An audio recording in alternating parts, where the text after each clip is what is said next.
and welcome to today's PINA Wisdom Stories, where we get to listen in on wisdom that can only be earned by professional permaculturists with 20 plus years of experience working within the permaculture framework. PINA Wisdom Stories gives us all a chance to hear from PINA diplomates, board members, and other pioneers from the early days of permaculture's development. We seek to make the connection between the elders in our field of study and permaculture enthusiasts everywhere on Earth. Hello, and I am Jesse, and I'll be hosting today's conversation, which should last about 90 minutes. We are live, so please leave any comments in the chat, and I can feed them to our guest, and they may even be able to see them as we go as well. And today we are honored to feature Bob Randall. Hello, Bob, and welcome. I'm going to read your bio here, so if anything's wrong, feel free to correct me. Bob Randall is the current PINA board secretary since 2017 and PINA diploma holder in permaculture site design and permaculture education.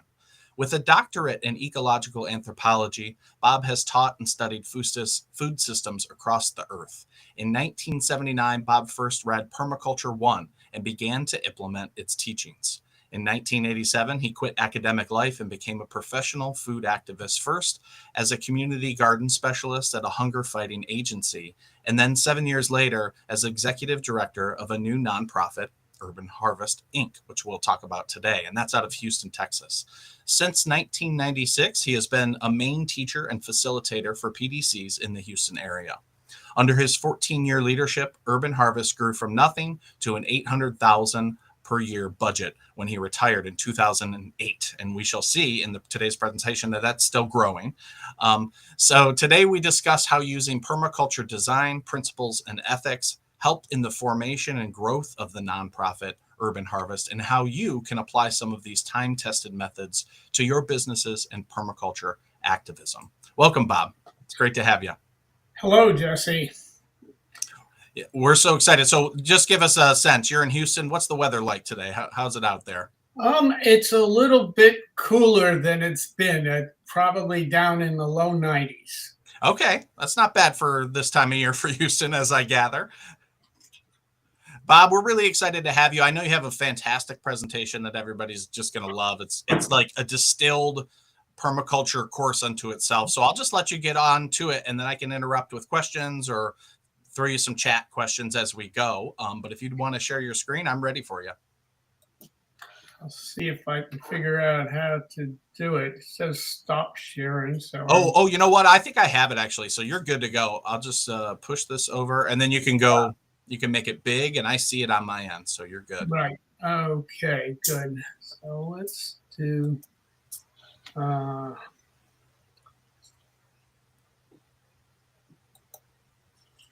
Yeah, I'm seeing an icon. Okay, maybe. Yeah, it looks like I see your PowerPoint. It's just small still. Like I see all the side pictures. Yeah. But take your time. No worries at all. But it's.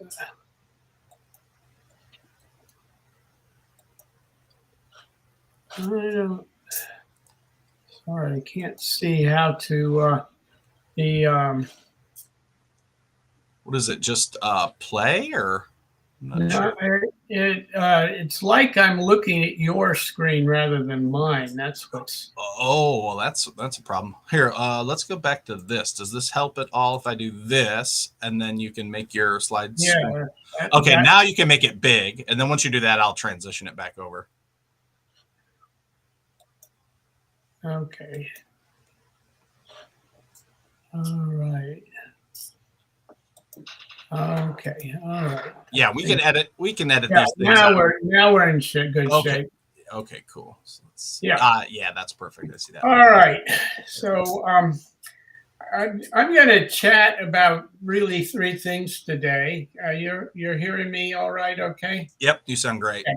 So I'm going to chat about three things. I'm going to talk a little bit about how I got onto this journey, but very shortly. And then I'm going to talk about two organizations in the Houston area that I've been associated with now for a good part of my life, Urban Harvest and OBA, and particularly Urban Harvest. And then I'm going to talk about what I learned about designing nonprofit organizations. And that's where I'm using permaculture design principles to actually create permaculture supporting organizations.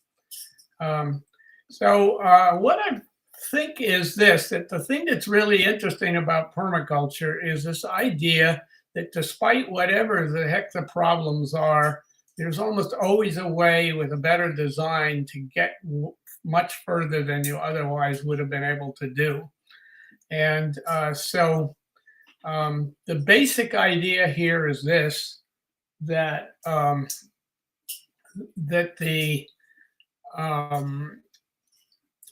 that every kind of permaculture sort of activity you might want to do, whether it's businesses or families or any kind of group at all, it's all going to be much easier if people are mostly doing permaculture around you. And so you need organization that will help produce that.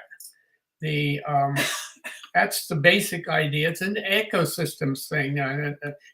Trees are much better in forests than in lawns. It's much harder to grow a tree in a lawn than it is in a forest. So each of us can do permaculture better if we are part of that system. And so the idea is to create an organization that can support permaculture across an area.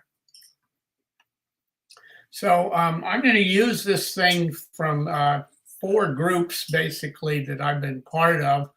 The Interfaith Hunger Coalition, Urban Harvest, Organic Horticulture Benefits Alliance, OBA, and PINA. And I'm not going to really talk much about PINA, at least in the beginning.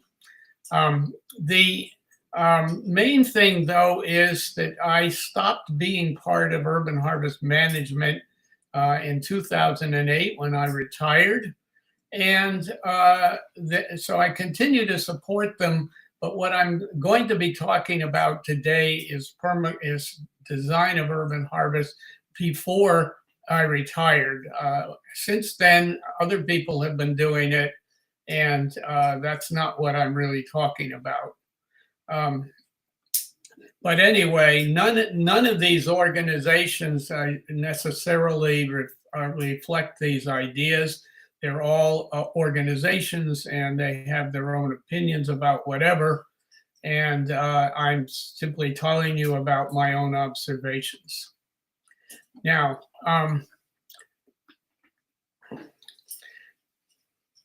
so this is a thought experiment. It's a way of looking at organizations in order to make them work better. And my experience is mainly with nonprofits. I have some experience with many of these other ones, like for-profits and not-profitables, and certainly government and education efforts. But regardless of what the organization is that you're talking about, you're all going to do better if we have a permaculture neighborhood. And so that's mainly the idea. I got started doing this, and we were all asked to talk a little bit about how we got into this. So I was raised in a small town in New Jersey, 1940s and 1950s, right after World War II and so on. Got interested in chemistry and worked a bunch while I was in college on food chemistry and pesticides. And because I was interested in food chemistry issues. And then I ran into Rachel Carson, and ecology pretty much started around 1952 as a formal subject. And I got really interested in that and moved away from all of that. And in the 1960s, I was a Peace Corps volunteer in West Africa. And the scale of problems was just staggering. It's the shortest way of saying it. So wound up becoming an anthropology graduate student specializing in food systems ecology at Cal Berkeley. And that was in the late 60s. And then Nancy and I, we went to the Philippines and did research in the island chain between Mindanao and Borneo. And there was just like the Sahara, basically, there was lots of destruction going on of the ecosystems. And um, the very poor were doing this themselves because of basically much bigger patterns that really global. So there's some pictures of me back in Nigeria in 1964, and they're in the Philippines in 72 and 80. And these things were largely well off the grid in most ways. And this is what the Sahara looked like on the edge of the Sahara about 1965. This is what we were dealing with. And this is what we were dealing with in the Philippines, explosives fishing of coral reefs. And I wrote this article in 1983 about that, but you know, you can't run into these things without finding something like permaculture attractive. I taught in universities and several different places and wound up in Texas. And 1978 ran into an ad about Permaculture 1, got it, read it, said, wow, this is it. This person is actually trying to do something about the problem rather than just study it. And in Texas, Bill Mollison showed up here in the late 80s and early 90s, and I met him 3 different times and talked with him fairly extensively. So one of the things we were doing was seeing how much food we could produce on small amount of land. And this is just to give you an example of that. Basically, this climate, this place, there's just tremendous opportunity year-round to grow all sorts of things. So one of the things that happened was that we clearly were heading in a very bad direction. And the question was, how could you do something about it? I know how I can do something myself about my own situation, but it's much better if we have organizations that help us do it. So the question was, basically my idea was that you need to organize a bunch of diverse talents to reverse the course, which aren't going to do it just individually. And eventually I came to see that the organizations needed to be designed. So that was basically where I got to. I thought I'd stop about here. Jesse, if you've got a... Yeah, let me jump in. I'm mostly fascinated just because I think Bill Mollison is a sort of a raconteur, you know, and such a fascinating character. I'm kind of curious, what was it like when you first met him? What was the scene like in Houston? How many people were around? And would you say that Bill being there really galvanized the beginning of Urban Harvest? Or how would you characterize that? Well, yeah, it's good. When Bill came here, he gave a talk at the Museum of Natural Sciences, and it was a packed audience with probably 120 people there, and we sent a list around for people to sign up, and that's pre-internet days, so people put their phone numbers if they were bold. And out of that, we formed a group of people that decided to study permaculture. About once a month, we had something called SEED, Sustaining the Earth Through Environmental Design. And eventually, we even tried to build a 7-acre permaculture place in Houston, which was a bit more than we knew how to deal with and didn't really work. But that's what we did. Yeah, Bill really inspired us, and some of the people I'm still working with some of the people that he inspired. Yeah. And then that was just a quick talk. Did he come and teach PDCs in the area as well? He taught PDCs up in three parts of Texas, not in Houston. Some Okay. of his students taught PDCs around Houston. I was working at the time. We'll get to that in a bit, but I was at the Interfaith Hunger Coalition by that point. I really didn't have the time or the money to actually take the PDC from him. Took it from one of his students, Patricia Michael. Yeah. And then the other thing I'm kind of curious about is just the history of organic gardening, because that was one of the big things that you were working on at this stage. Was that well known at the time? Were people like, what is that? Why? What's the point? Or what was the attitude? Well known is kind of hard to say, but there was a group called Texas Roots, which I was a member of, that was interested in promoting organic methods. And we had a series of classes, and there was a famous founder of organics in Texas named Malcolm Beck in San Antonio, and Jim Hightower was the ag secretary for the whole state in that point, and he was organic in his approach. And and we had started the first organic food store in Houston back around 1980 called Street Farmers Co-op. Oh, cool.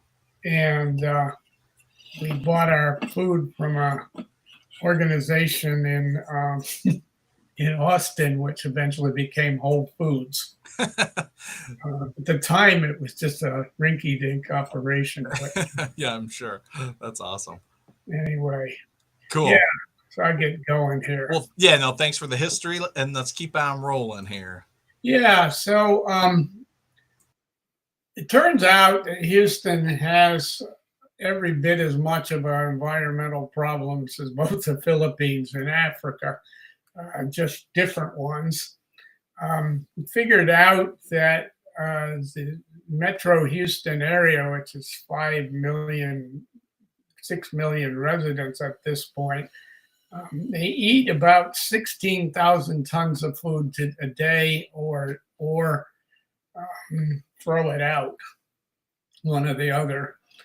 And that's a huge amount of food. And moreover, that the bottom 3.8%, 4% of the population are not getting enough calories. That's pretty much today. Back around 1990, that was about double that amount because of the economic issues in Texas. And but broadly speaking, the number of people that need emergency food assistance runs right now about 220,000 people. And if you lined them all up on a freeway, it would be 63 miles long. Wow. That's a 1.5 feet per person. Half of them would be children. So, and that's pretty much true in almost every American city, that the bottom 3.8% of the income is in that. And it's ridiculous that this is the case, because Houston's sprawl, it's got a lot of land, and food grows here so easily. So how do you do it?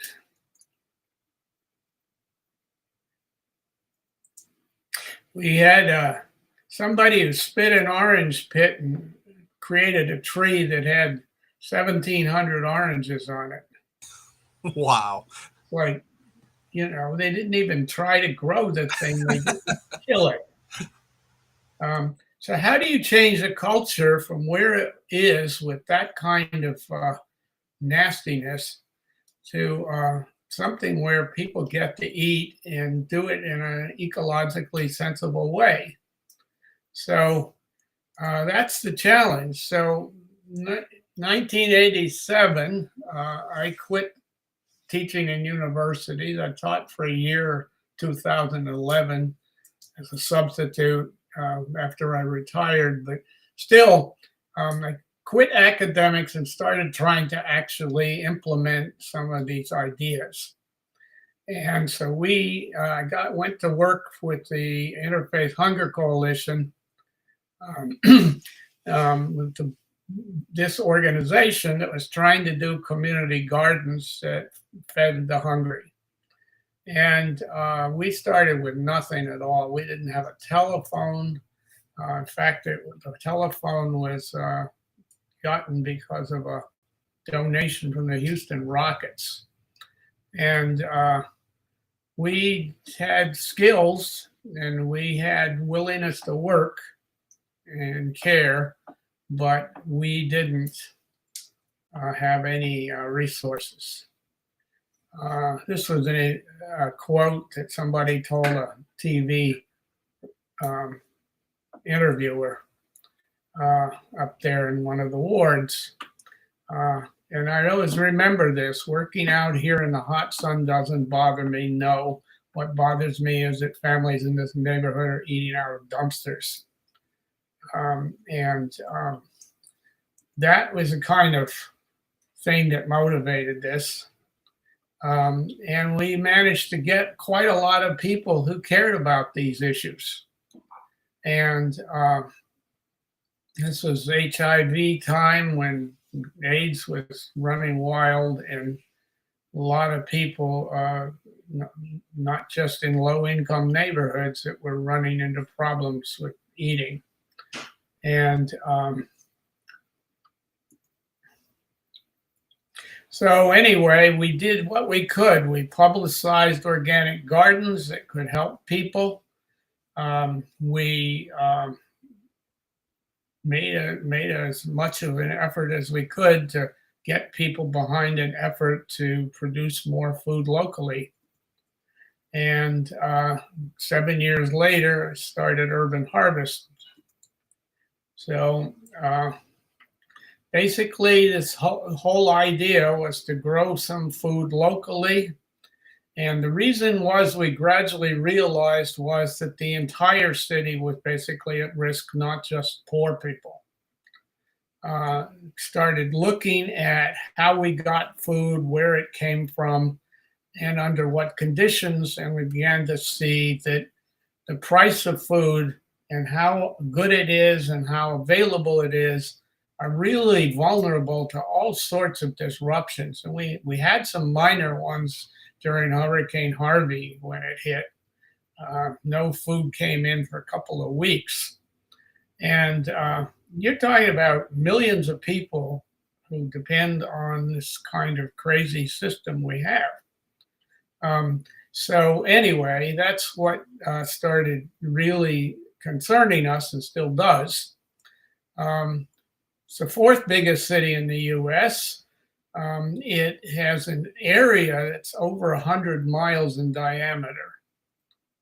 And we thought we should be able to reach everybody. That was what we were aiming at, very ambitious.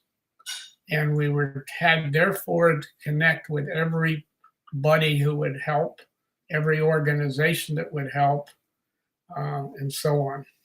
So we added a variety of people that became advocates for Urban Harvest. And that woman in the center was a nationally known environmentalist, and a lot of skill sets. So that's what we did. We started this, and the idea was broadly the same one as trying to bring back a forest. You need to set it up so there's multiple yields, lots of diversity, and connected functions. It's the same thing as what you do with an ecosystem. You have to do the same thing with an organization. And the sector energy that we really focused on was something called supporters.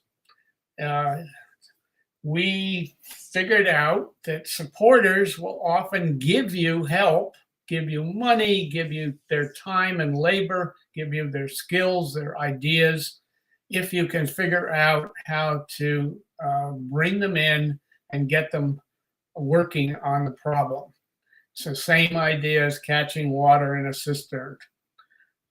And they don't have to be paid much money or any at all. They might even give you money if you are doing something that does good work and they believe in it. So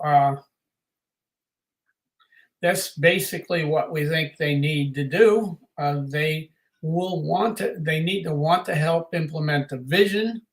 And so that means you have to be clear about what your goals are and what support you need to make it happen. And then you obviously need to actually get that done.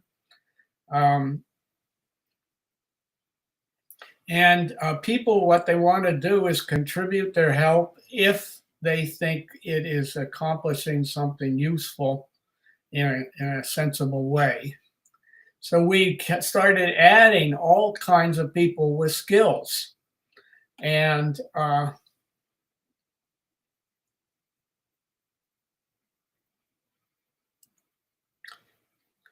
we had this, this is one board workshop that we did.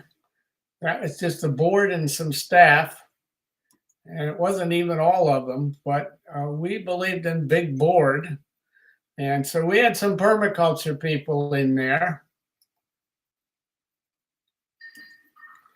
And board officers, farmers market advocates, staff, fundraisers,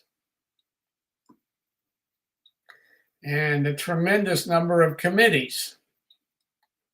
And they were empowered to come up with ideas and how they were going to get there and how to do it and when to do it and so on and so on.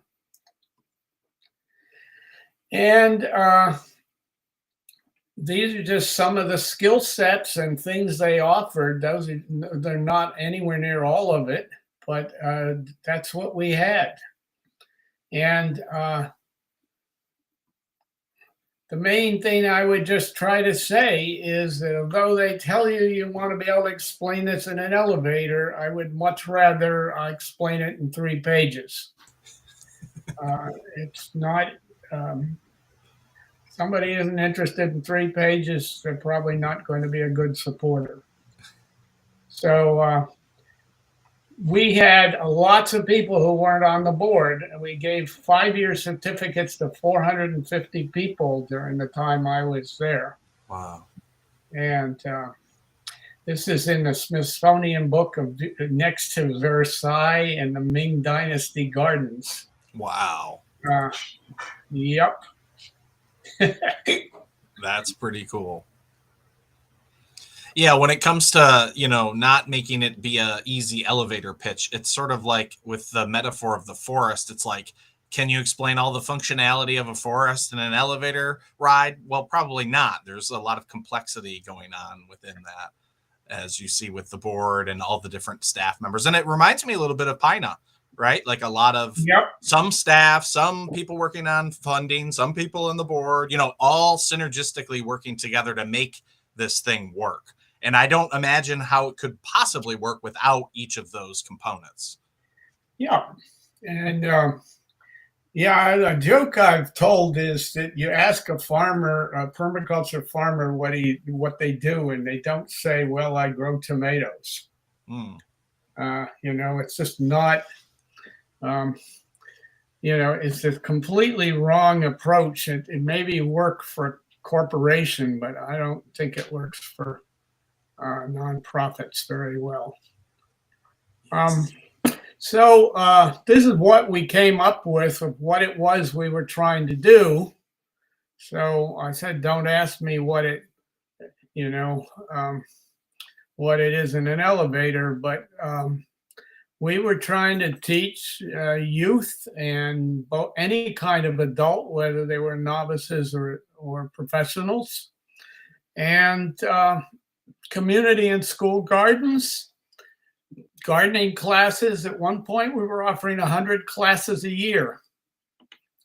And I think they're down to like 70 or something now, but it's comes up and down. Just real quick on that, Bob, were those classes offered within like the school district or outside or kind of both? No, they were independent classes through mostly adult classes through the school district. There were also classes taught through the schools program, but Okay.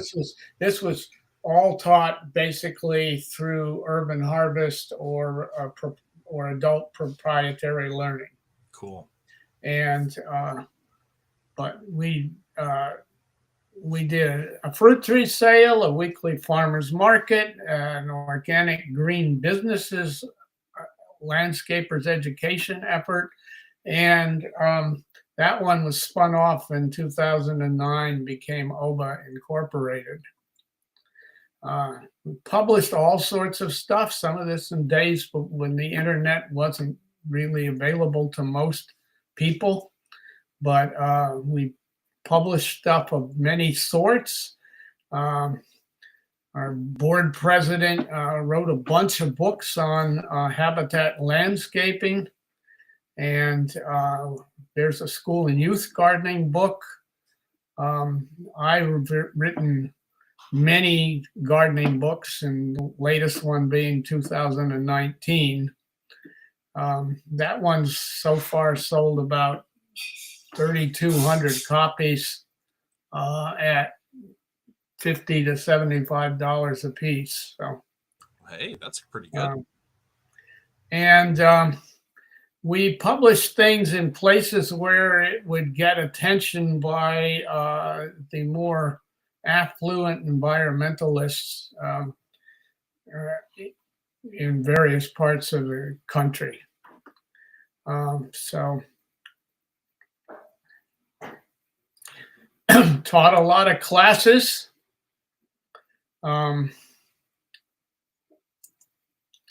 And lots of kinds of community gardens, and learned how to do it.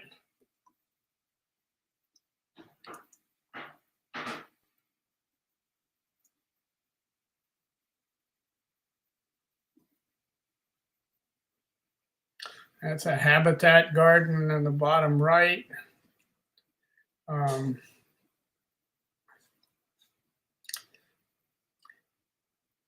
There's a lot of learning curve at places like inner city schools.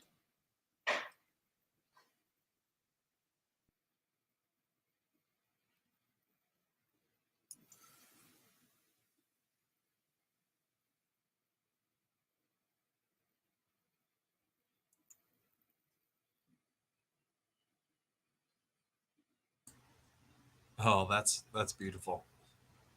Yeah, this one actually won a national award. Oh, And Janet Reno is then the Attorney General, I guess, under President Clinton. I think that's what yeah, I think she came and toured this garden. I think with the girl, actually. wow. Well, it is an impressive drawing, you know. It is. Especially if you saw this neighborhood, which does not look like it's full of flowers and kites, and it's one of the most dense neighborhoods in all of Texas. So it's pretty. Anyway, this was a landscaper education effort, which also morphed into green businesses.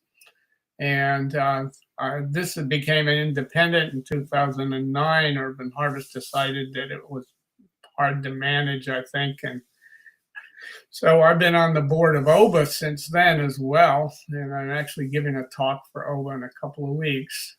And but anyway, this has been very good at educating all sorts of organizations that do landscaping and sometimes farms, and certainly green businesses, nurseries, and things like that. We started a fruit tree sale of all the best kinds of fruit trees that we'd already figured out would actually grow here. And it took us about 10, 12 years. We actually got up to a 4 hour sales of $160,000.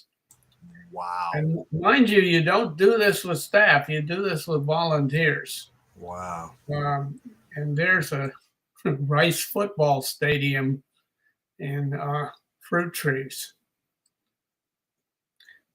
First Super Bowl was there, actually.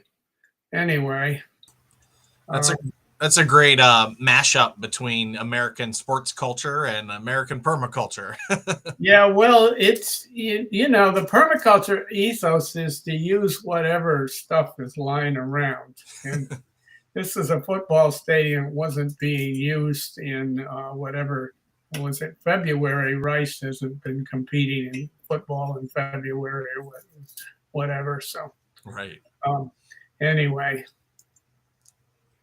So, and then we figured out how to team teach permaculture, which meant it possible to keep doing it year after year. This fall will be the 25th year of the PDC. So that's kind of cool in itself. This is some of the early scenes. We have a number of remote permaculture sites outside the city area. This is a rural farm, animal farm permaculture center. And anyhow, the fact of the matter is, though, that how do you get people to know about these opportunities? And one of the things is that a lot of people that wouldn't even think about trying to garden or do something like that really do like to eat quality food, turns out. And so the farmers market has a real useful thing. And we got the first one started that was a true farmers market since the 1930s, meaning we made sure the people actually were growing what they were selling, as opposed to just buying it in bulk and packaging it off as if they had grown it. Yeah. And we ended up having live music, and actually one band told me that they made more money at our farmers market than they did at their gigs. And anyway, so this all sorts of neat things happened as a result of this. Some of this is old pictures, some of it is relatively new of the farmers market. And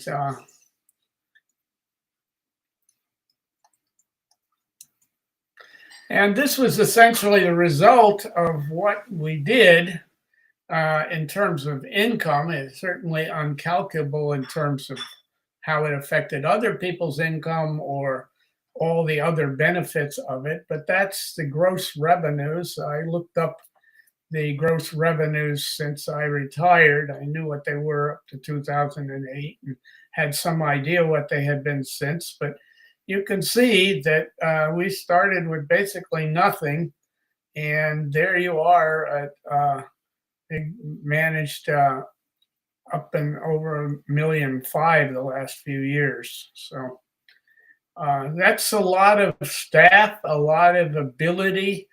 Obviously, you can waste money or spend money, but it's an indication that you can impact people's lives in a much more effective way if you have a lot more resources to do it with.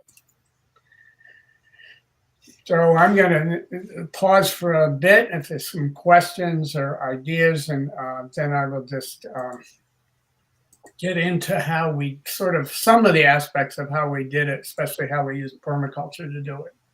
Yeah, those are the questions I want to hear the answers to. We don't have any in the chat yet. If anybody's watching live, feel free to leave a question for Bob about any of this. I'm curious about the team teaching the PDC. First of all, it's amazing that you've been able to do that for, it sounds like 25 years straight. I don't know how many students that might be, but it seems like that will be a pretty significant number of students over those years.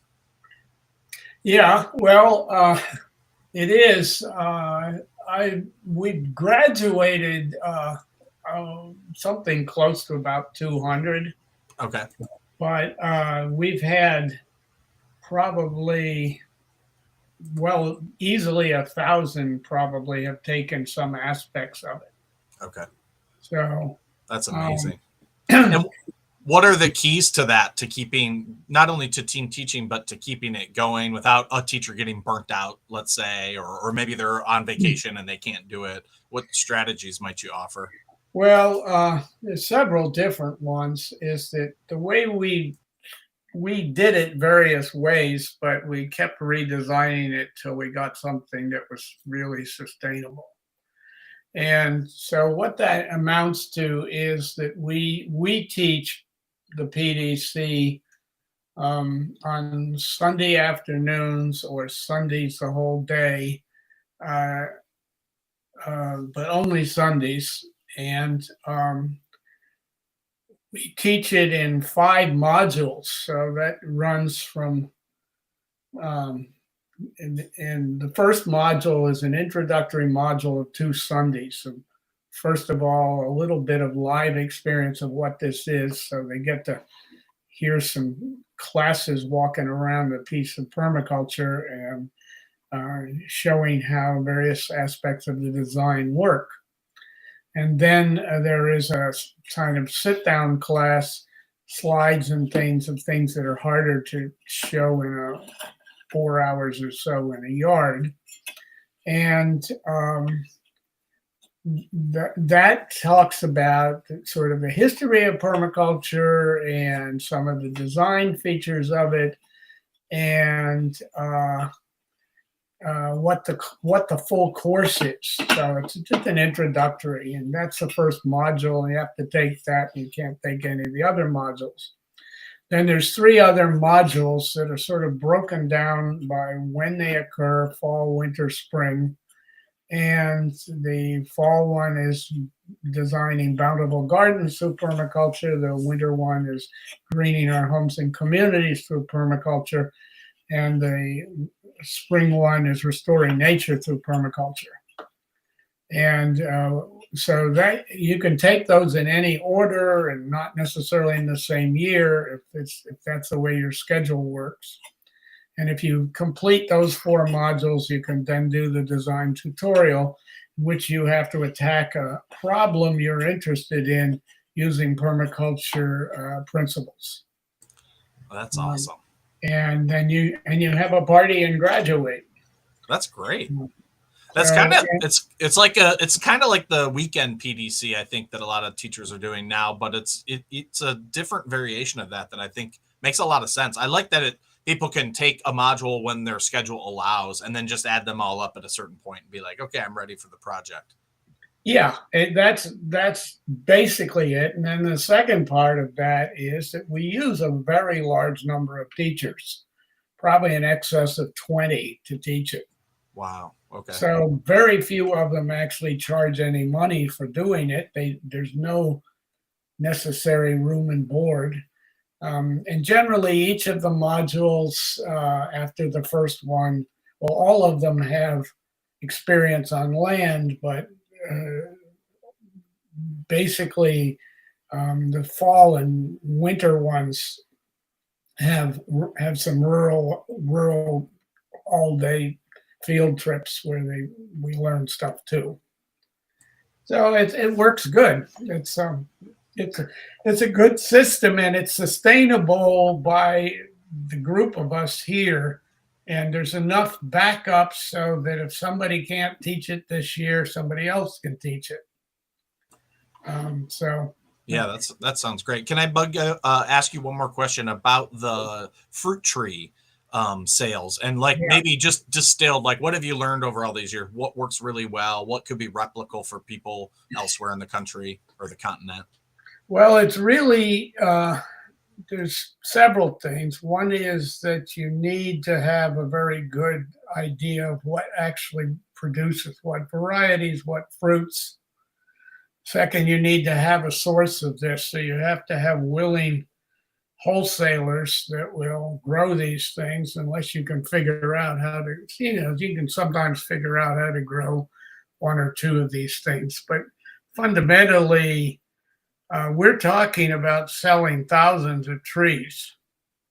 Right. And so you're not going to do that with volunteers. That's a money making activity. And the ideal thing is to get the nursery to do it on consignment. And this is something that you can do in certain ways under certain circumstances. And then the other thing is that you really benefit from a large number of committees of volunteers to do aspects of it. Because there's about 10 or 12 tasks. And the short answer is that I or any of a couple of other people could talk to somebody from another city that wanted to do it and share a bunch of information about how to do it. Okay. Yeah, that makes a lot of sense. Or put together a small like course on it that we could share with whomever, something like that. Yes, exactly. And that would be great. Go ahead. No, just that it requires a lot of volunteers. Yeah. And to do it easily. Yes. Yeah. And joyfully, right? Because you don't want it to be a task that just burns everybody out. You want it to be a good experience all the way around. Yeah, for every year that was the people doing the sales, a lot of them were past permaculture graduates. so we'd have a kind of a reunion every year and sell a bunch of fruit trees. That sounds great. But you're getting people to plant trees and take care of them and begin to appreciate what a tree can do. And a lot of people who've got very busy lives find that growing a fruit tree is a lot easier than growing a vegetable. That's right. So, especially if it's the right fruit tree. Yeah, they'll have success, almost guaranteed. Yeah. All right. Well, lovely. Let's hop into the third chapter here of the slides if you're ready. Yeah. So, design elements.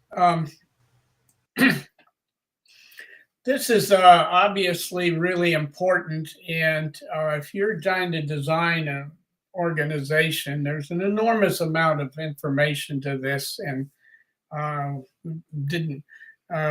just skimming some aspects of it that I want to share, but it is way more than that, of course.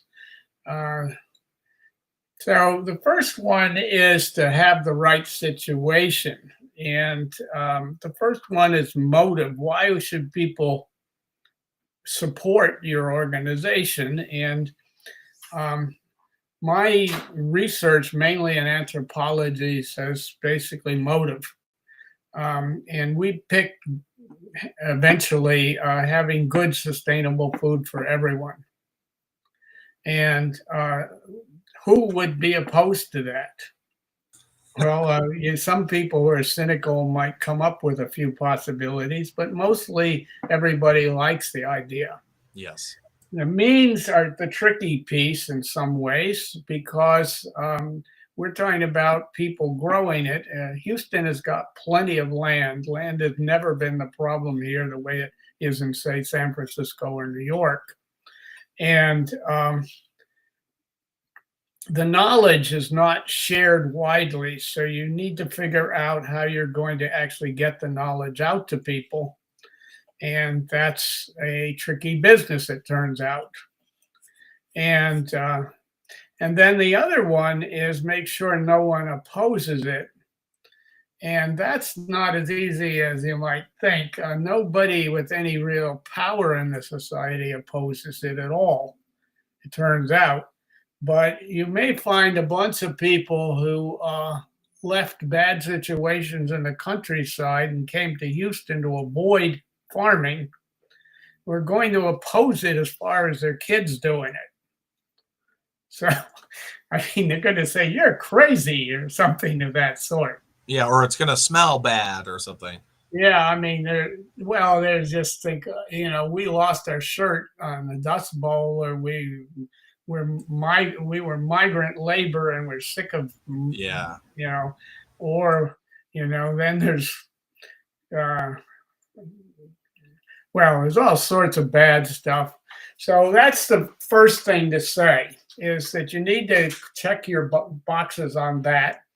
Then there is the question of how do you manage to organize a bunch of people. Mollison was, some of us asked him about his bioregional organizing in the last chapter of his book. And, as he said, well, people are very difficult. It's not easy to do.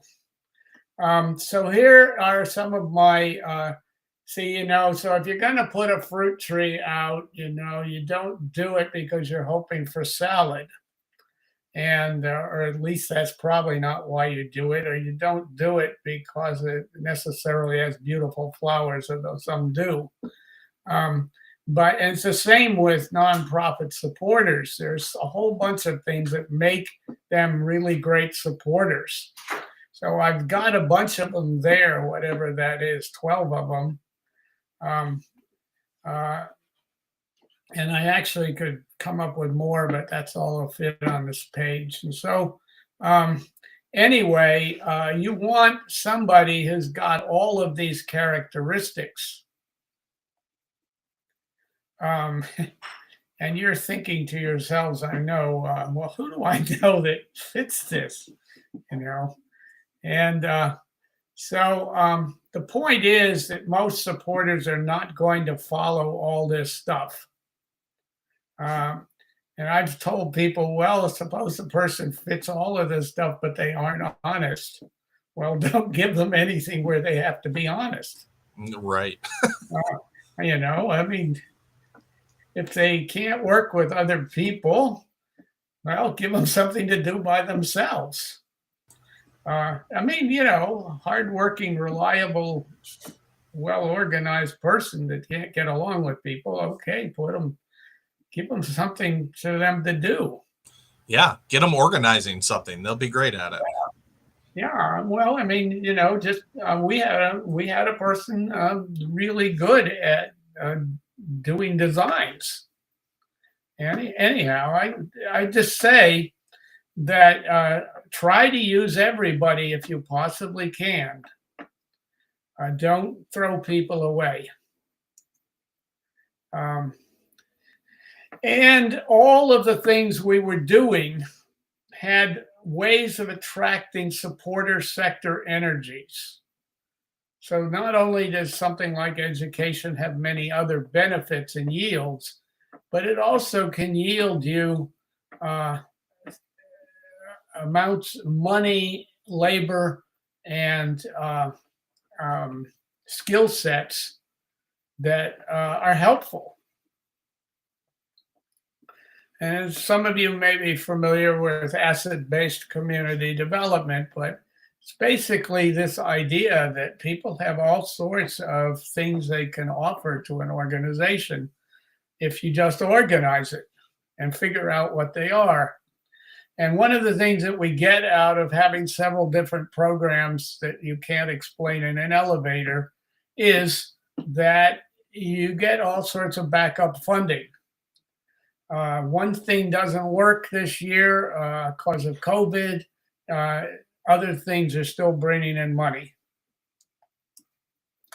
And so that's the first thing. The patterns.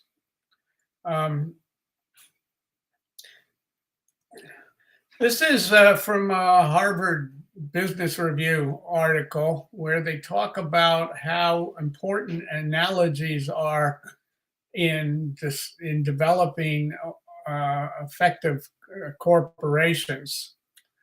That basically a person comes to an organization and they've been in other organizations, they've been in families, they've been all sorts of ways, and they say, well, this is like this thing that happened to me and, wherever.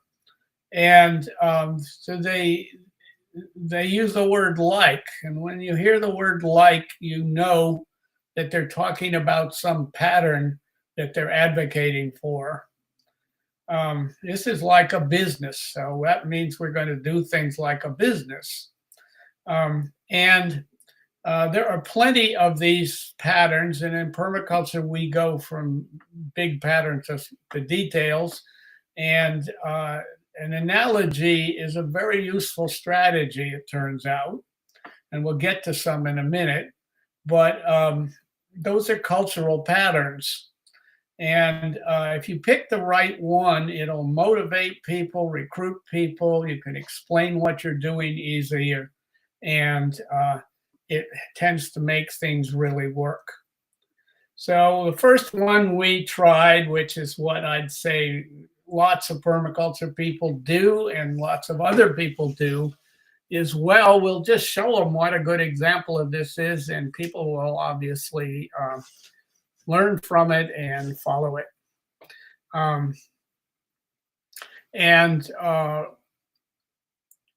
So it's like an infectious disease. It's contagious. It's a contagion pattern. And we want it to go viral. So all we have to do is come up with some good looking gardens and people will copy it.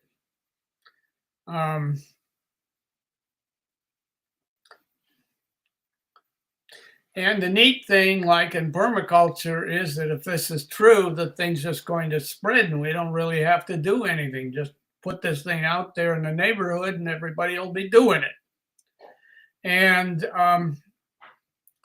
but it is a very old idea and it sort of works. We're going to infect the neighborhood with good examples. And maybe the virus will jump from one neighborhood to another. And so we got a bunch of stuff done this way. We had many community gardens and school gardens emulated.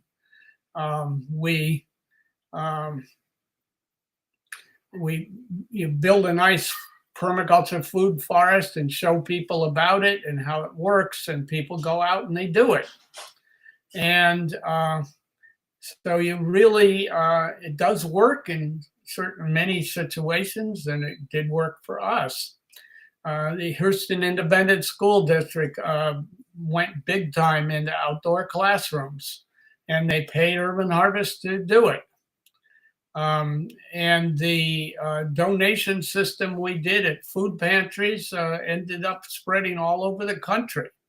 You never know for sure that everybody got the idea here, but it was one of the, I certainly never heard of it being anywhere else when we started doing it. And several other cities have started fruit tree sales that based on our information and what we told them. And all the surrounding counties around Houston do them. City of Houston has a community garden program. They also adopted organic methods for their horticulture downtown. Organic methods are spread widely in green businesses and nurseries. Within a few years, we had at least 24 farmers markets in the area. So it really did spread.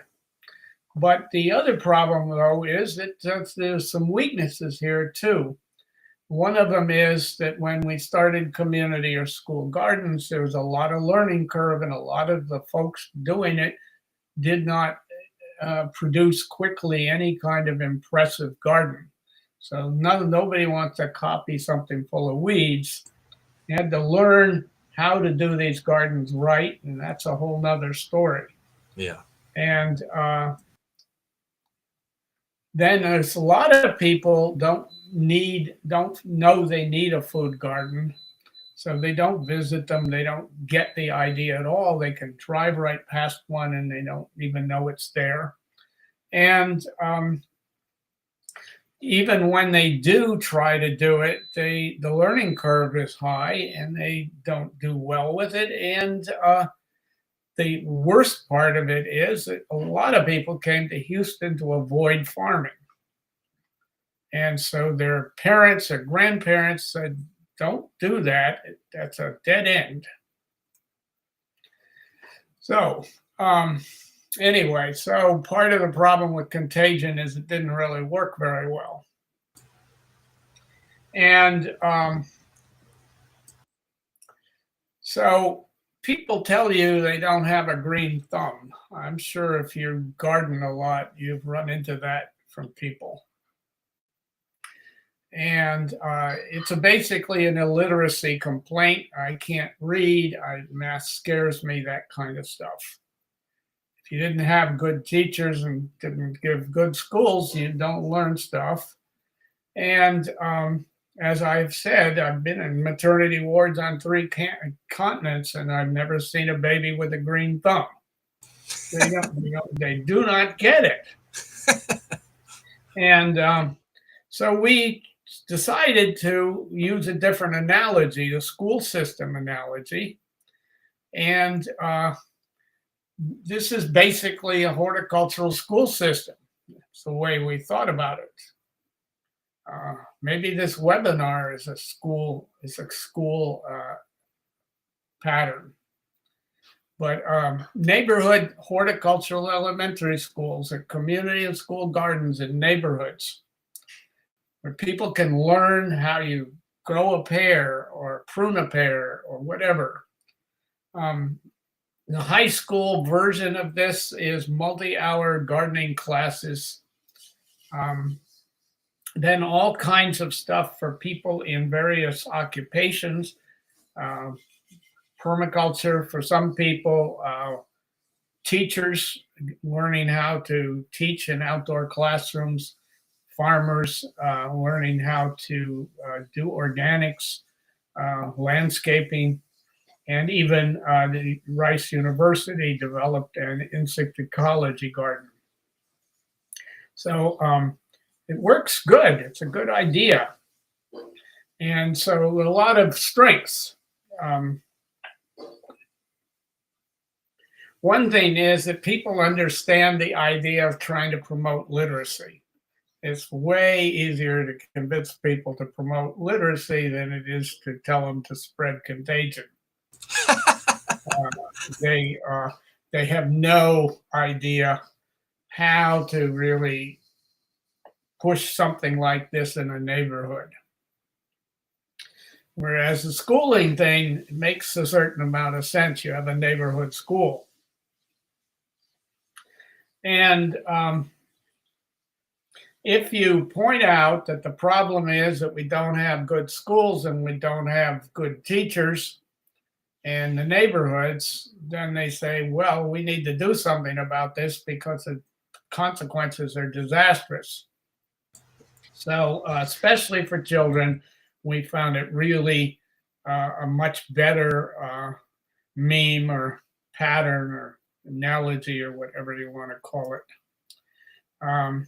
And these things spread many different directions.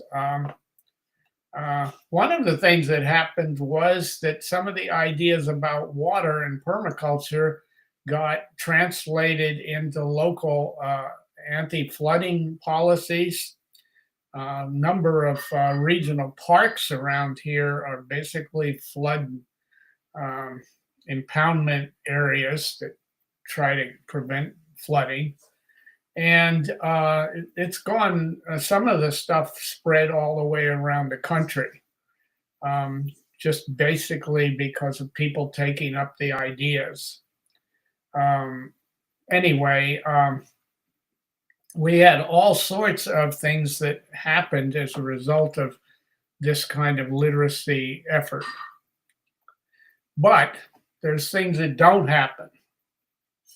So our idea, you remember, was to spread this stuff out across a 100-mile diameter.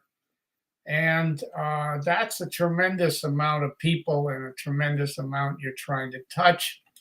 And there are all sorts of people in that group, different wealth levels, where they live, all sorts of languages, just many, many things like this. So anyway, we found that A bunch of people managed to ignore this nevertheless. This is the simplest way of putting it.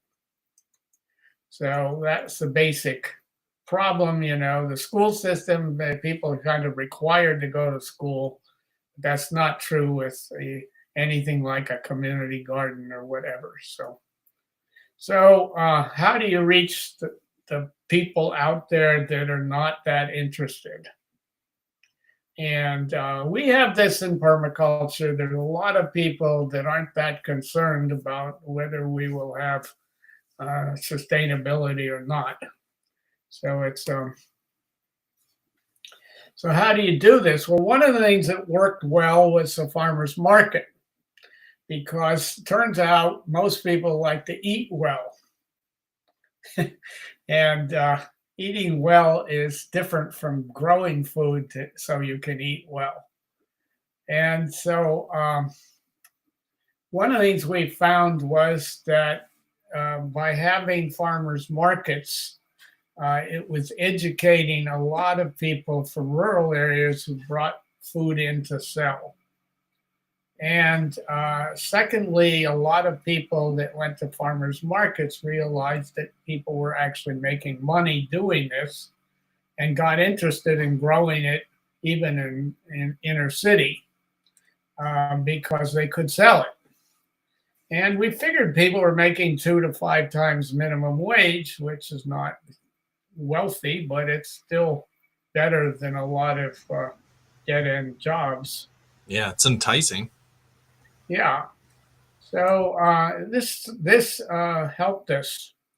And then OBA, both before it left Urban Harvest and after it became independent, it helped a whole lot of people in green businesses understand much better how to reduce water costs, how to improve soil, how to grow plants easier and better and more regeneratively. And we've had Elaine Ingham, the soil food scientist, in 3 different times now in OBA. And so it has a big effect on a whole lot of people that would be very hard for us to reach. Wealthy estates, large corporations, HOAs, and so on. So those are some of the patterns ideas. Those are really, really good, Bob. Thank you for that. Now the zones, this is just a brief thing here. One of the things you want to do, of course, when you do a permaculture design is think about how much labor commitment you're putting into whatever it is out there in the landscape. And the same question you have to ask in an organization. What is taking up a lot of labor and what isn't? And how do you want to organize this so as you get the most efficiency out of what labor you have? And in organizations, you have a certain amount of paid labor and a certain amount of supporter labor. And so then the question is, well, if you had supporters organized, say, into a committee, could they do something or other reliably that needs to be done without bothering staff at all? So your zoning is an effort to organize labor in such a way as it's maximally efficient. You get the most done the best way, and volunteers are able to do things adequately. Now, this is a diagram we created about 2005 or so.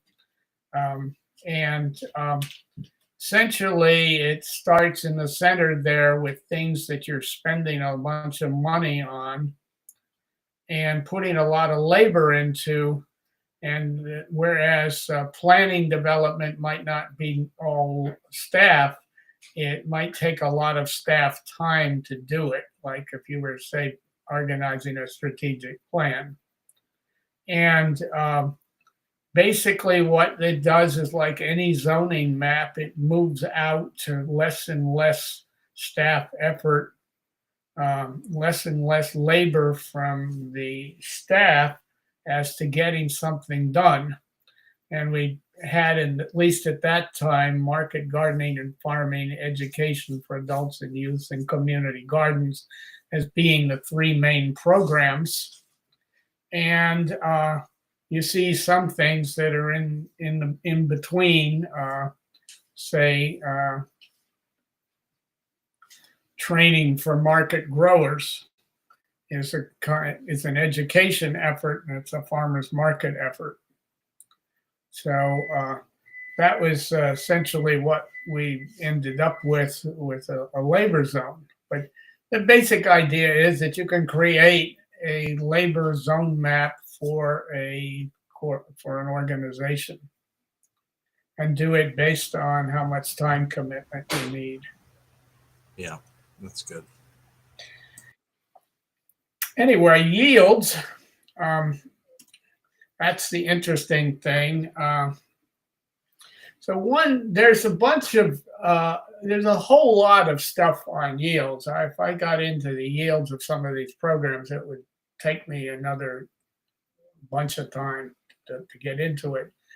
And each of those things is like school gardens is a whole talk in itself, for example.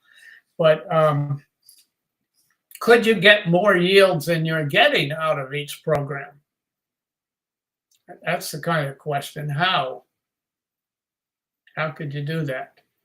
Could you get yields by connecting programs together?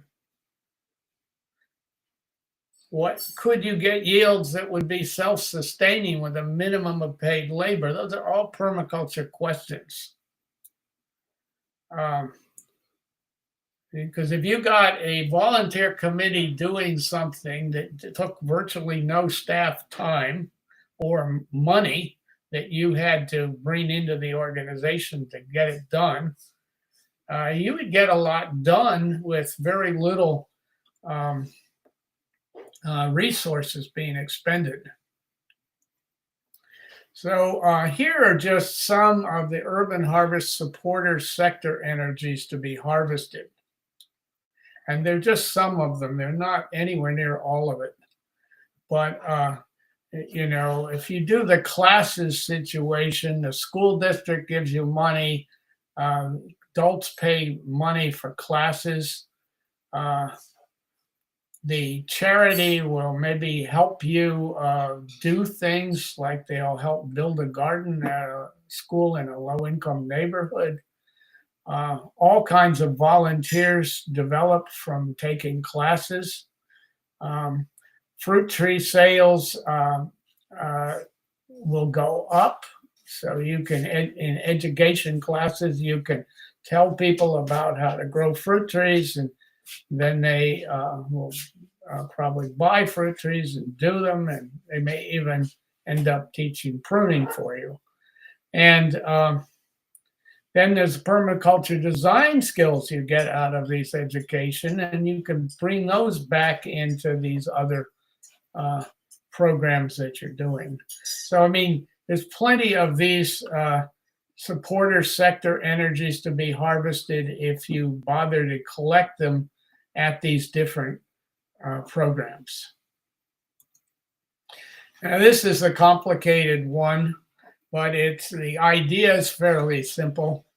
And this is from an article I wrote in 2013 in an anthropology book.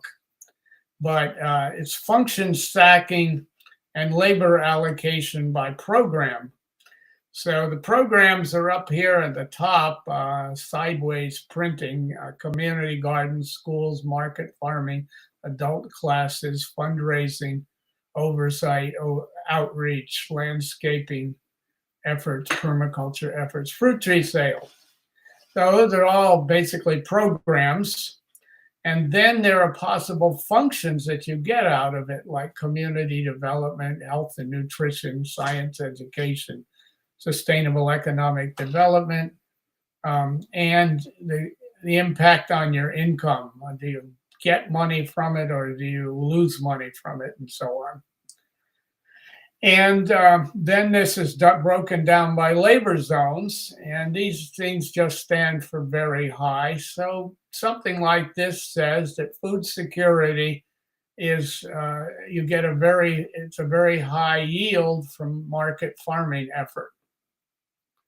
And food security itself doesn't get you hardly any money, it turns out, unfortunately. Anyway, that's basically what we did.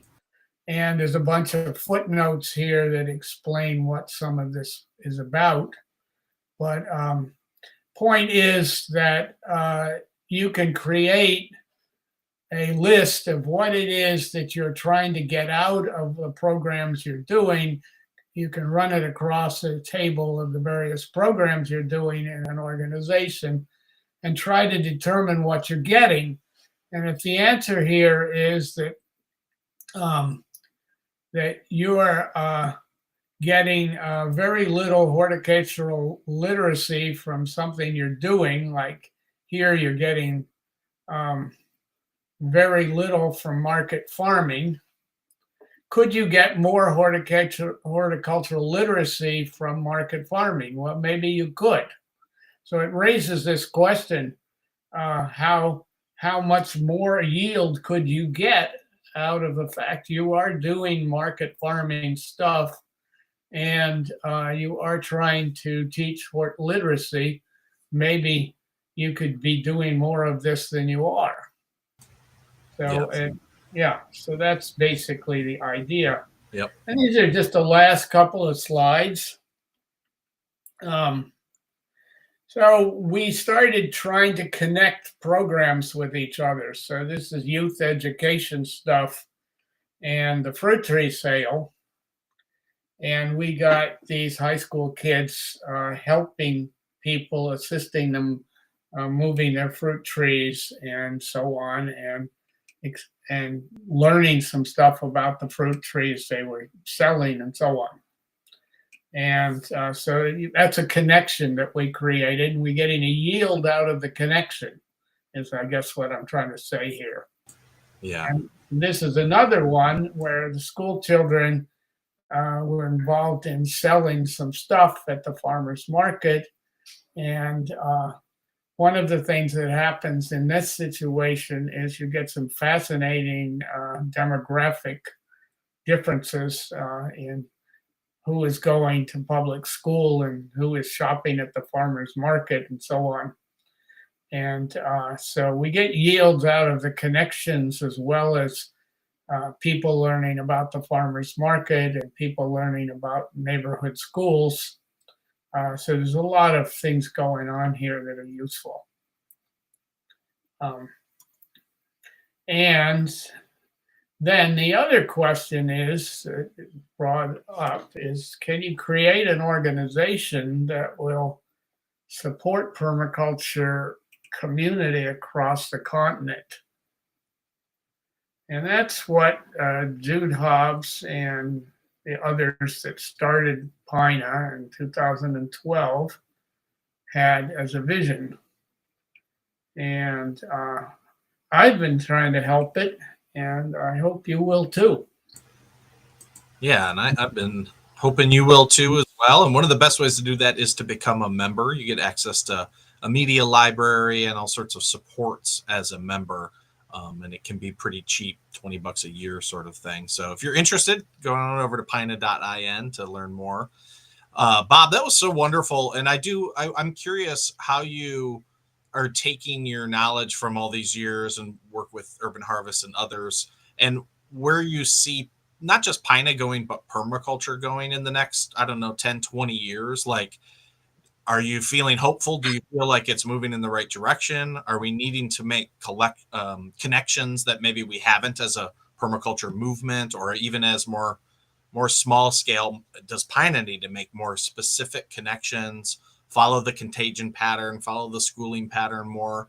What are you thinking when you put all that together and then you look forward? How does it add up for you? Yeah, well, it's a good question. And It's been encouraging because looking at where this was in 2010, 2012, it's just an idea in the head of a few people. And even when I got on in 2016, we were a very small organization. We had a quarter-time employee, I think. And when that's paid staff, but it's in terms of skill sets, we had an enormous repertoire of skills. Yeah. And people stretched across the continent. And permaculture is a really amazing thing. And it is hard to know exactly because what's going on is our capacity to do this. And if we could do more with more resources, and the resources seem to be gradually increasing fairly rapidly at this point. But the more we have, the better we can do. But the other side of this is what is happening to the world at the same time. And I think most people have probably seen that this summer I've been working on climate issues since around 1990. And, this summer is really looking bad across the world.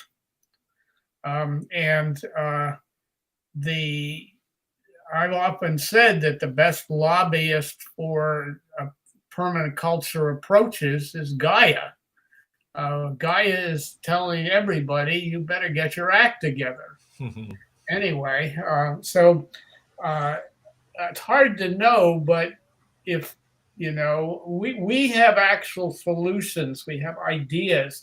There's so many things that we can do in city and in country and in suburbs that we aren't doing, and the amount of energy that's being wasted is just phenomenal. Yeah. People say, well, we need to go electric and we need to do this, and we do, but at the same time, we need to stop just frivolously wasting stuff.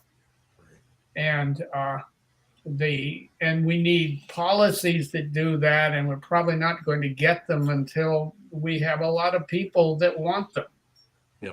So, but I mean, I live in a hot climate, and our energy bills for the first 6 months of the year are a little bit, just about $140, I would say. So, and in the city. Yeah. So, anyway. But people we can do way more if we work together than if we don't. That's a short answer. Yep, I agree with that. And I was just looking on Google Trends a couple days ago, and I noticed that the word permaculture itself had a huge spike in interest. And I was like, oh, when was that? And guess what year it was? 2020, right? So as things in the environment, ecological devastation and all the horrible things that our consumer culture continues to sort of like deliver us, I think, unfortunately, those emergencies, those calamities, those tragedies will lead more and more people to permaculture as just a sensible way forward as a species, as a hopefully an intelligent species on this planet. When I first studied permaculture, it just seemed to me like the most obvious thing in the world. Like, oh, yes, well, this should just be policy. This should be taught in high school and middle school, and government should implement this.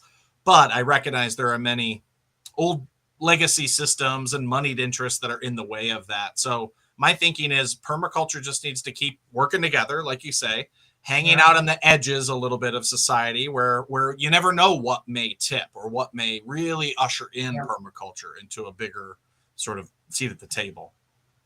Yep. And all I can say is that my experience is that there are a large number of people who will help a organization that's doing good things for free. They will do that for free, but it is way more effective if there's a core group of people that are getting paid to do it. Yeah. And that they can help those volunteers, those supporters, way better.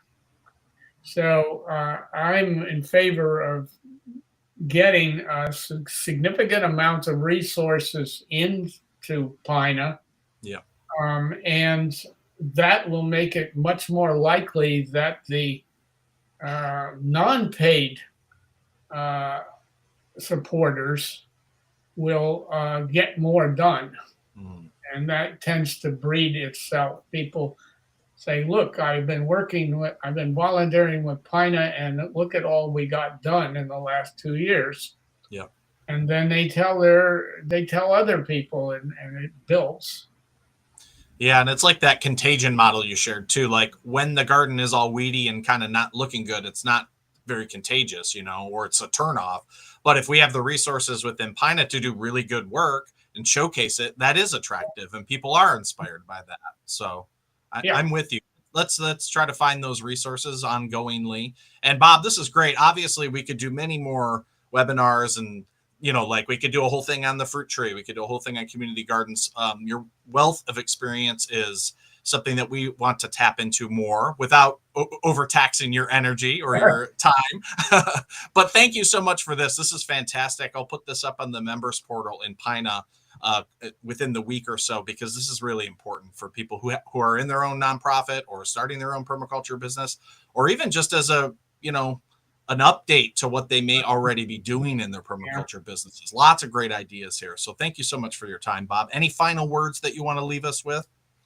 Oh, let's see. I'm nothing really. I'm kind of talked out at this point, but Yep, fair I enough. really appreciate all the efforts people make to make this a better world. It's important to do. I have an 11-year-old grandson, and he's going to he may well be alive in 2100, and Wow. so it's something that you know say to yourself, we need to do what we can. Yeah. You really do. Yeah. Gloria says, great information. Thanks, Bob. Thank you. Welcome. And we had Suzanne there too. So she says, I'll put her comment here. Fab, rich, and inspirational conversation. Thank you, Suzanne. Awesome. Appreciate you. So yeah, we're all very thankful, Bob, and let's do it again sometime. I really appreciate you, and we'll see you around. Okay. Thanks a lot. Have a great night. Night.